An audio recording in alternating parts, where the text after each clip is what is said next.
So this is Unit 3, Section 3.1 to lead us off looking at percentiles.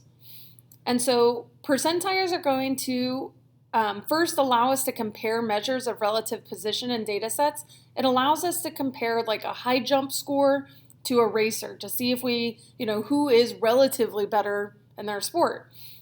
Our goal today is to be able to find and interpret the percentile of an individual value within a distribution of data. So percentile, our definition here has actually changed since I printed these notes. And so we want to make sure that we're updating our definition. So this is something that changed in the mathematician, statistician world here just recently. So percentiles are defined as the percent of observations that are, and this is where it changed, equal to or less than, and less than, the observation in question. So for an example, an observation being in the 47th percentile means that 47% of the data is equal to and under that observation. And so we have to kind of fit in this new definition. And so I need to update my notes there as this is a change that's been made relatively recently. And so as we look through our first example, it says make a stem plot of the test scores of the 25 students in a statistics class. So I'm going to go ahead and do a split stem.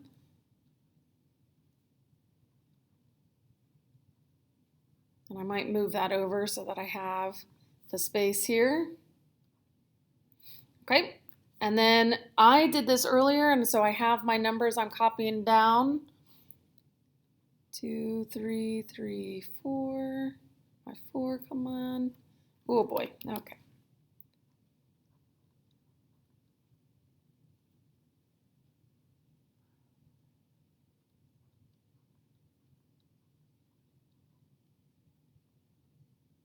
All right, and then for 80s, we're at 80, 80, 81, 82, 83, 3, 3, and a 4.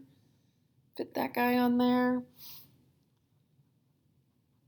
And all right, I lost it a little bit with got a little too spaced out there to kind of line up my 3s there. But that should kind of give us an idea of what this distribution looks like of the 25 scores in a statistics class. So if we particularly wanted to find how well did the following students do relative to their classmates. So this is asking us to find the percentiles. So let's look at Jenny, who scored an 86. So Jenny here is 86, and so out of the 25, what scores were equal to 20 or 86 and less than? So how many? So we're going to go 1, 2, 3, 4, 5, 6, 7, 8, 9, 10, 11, 12, 13, 14, 15, 16, 17, 18, 19, 20, 21, 22. And so previously we would have stopped here and not done her observation, but now she's included in that percentile. So if we calculated 22 divided by 25, we get 88th percentile.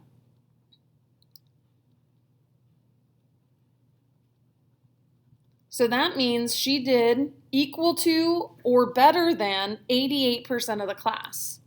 If we look at now Katie, who has scored the 93 on the test, well, that's everybody below her. That is 25 are equal to or less than her, which means she is now the 100th percentile. This is one of the reasons that they changed our definition, because before, if we did 24 out of 25, even though she had the perfect score, prior to our new definition, we would have said she's in the 96th percentile, which would appear that there are people that did better than her. So our new definition is more inclusive for the maximum idea here that says, all right, we are at the 100th percentile, telling us Katie scored the best in that class. Norman scored a 72. So if we look at 72 here, all right, so now we have 72. So 2 observations are lower here. So if we take 2 divided by 25, Norman scored at the 8th percentile. So there are his observation and only one below him. So 8th percentile, it's telling us that he's not doing so hot relative to the rest of the class. And on the last one, the 2 students who scored 80. Okay, so we're going to look at the 80 here. So there's 1, 2, 3, 4, 5, 6, 7, 8, 9, 10, 11, 12, 13, 14, including those out of the 25. So if I take 14 divided by 25, I get 56th percentile.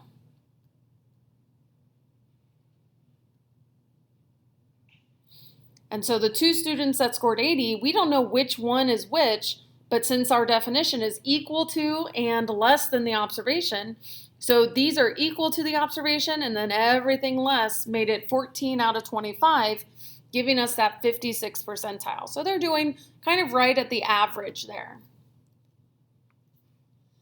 When we look at percentiles as far as quartiles, I feel like I missed something, sorry. Jumping the gun there. I thought I had something. So there's some things that we want to think about when we're describing percentiles. So in a test, we want to be the higher percentile. I want to be the 100th percentile when I take the ACT. I was not, though.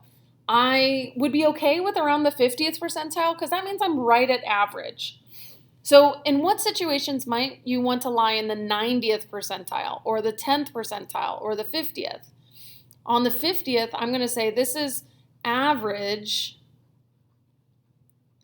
for a test. So I might not want to lie in the average for a test, but maybe I would want to be the 50th percentile for my blood pressure. Okay, if I'm taking a test, maybe that's where I want to be the 90th percentile on a test. Okay, the 50th percentile means I don't have too high, I don't have too low, I want an average blood pressure. That could also be with anything where we kind of want to be the average. The 10th percentile, this might be something where we want to be in the lower end of something that would be considered, as a percent there. So this wouldn't be the test because I would not want to be on the lower end of a test. I'm okay with being average on a test, depending on what that average is. I'm okay with being on the upper one. So what would you consider being the 10th percentile? Kind of think about that as a lower end here. Percentiles and quartiles, kind of fun to say there, place the percentiles for the values of the 5-number summary. So if this was our box plot of information, we would have our minimum. Okay, so this would be almost the 0th percentile, but it would be, 1 out of n percentile. So whatever our sample is, we'd have our observation out of n. The quartile 1 here, this would be the 25th percentile because there's 25% of data below it. The median would be the 50th percentile because that's our 50-50 marker. Quartile 3 would be the 75th marker for our quartile, and the max would now be that 100th idea. Sometimes at the minimum, instead of saying it's 1 out of however many we had, they might even say this is the 0, or instead just take it out of context altogether and say this is the lowest. Because at a percentile, when you are the lowest observation, it's not going to give you that much feedback as to where you fall in the data. For instance, if we go back to this one, if we did 1 out of 25, this would give us the 4th percentile. But there's not really 4% of people that are below it because we only have 25 in our data set. So frequently, when we have the minimum or the maximum, we might not use the 100th or the 0th or the 1 out of n. We would just say we have the lowest or we have the highest. We have the maximum or the minimum. Really, we get into percentiles when we fall somewhere not on the extremes. So our example here says the stem plot below shows the number of wins for each of the 30 major baseball league teams in 2009. So there was a team that had 59, a team that had 88, and a team that had 103, where we know on our key 5-9 represents a team with 59 wins. Calculate and interpret the percentiles for the Rockies, who had 92 wins, the New York Yankees, boo, who had the 103 wins, and the Cleveland Indians, who had 65 wins. And so as we're calculating the percentile, we're going to say, okay, there are 30 major baseball teams, so that's going to be our denominator on each one of these. And for the Rockies, that 92 is here. So we would go 1, 2, 3, 4, 5, 6, 7, 8, 9, 10, 11, 12, 13, 14, 15, 16, 17, 18, 19, 20, 21, 22, 23, 24, 25. So there are 25 that are equal to or less than our observation.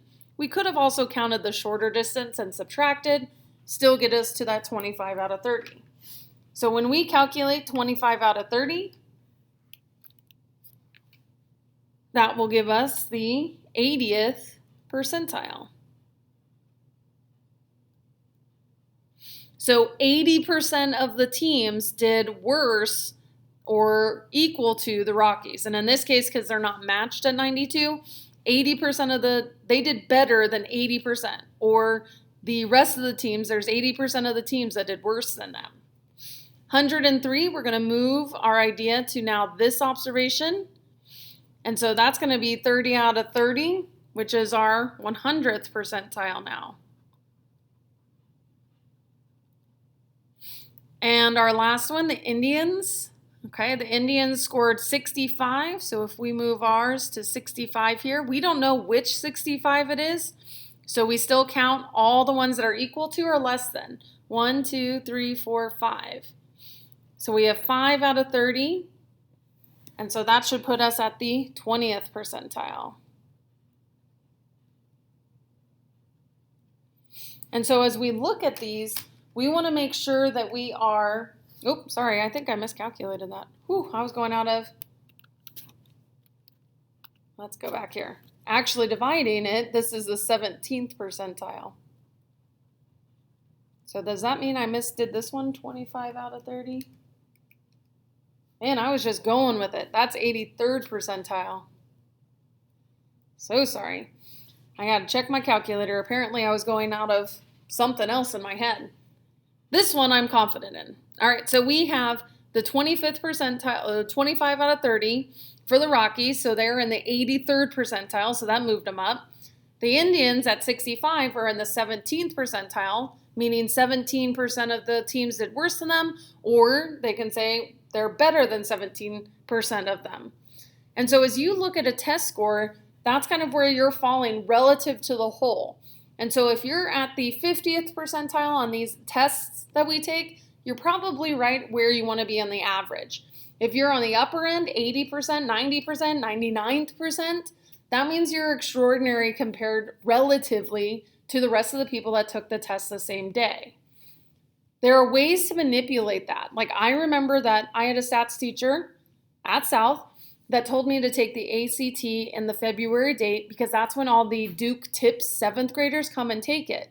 So you can get a higher percentile during that time on the ACT because of the population that's taking it at that time. Relative to 7th graders, almost any juniors should now be standing further apart. So you should have a higher percentile on a curved ACT than you would on another different month. So hopefully, if anybody out there still needs to take an ACT, the February date with the 7th and 8th graders that take it through the Duke's Tip program will be available then. All right, if you have any questions, let me know and have a good day.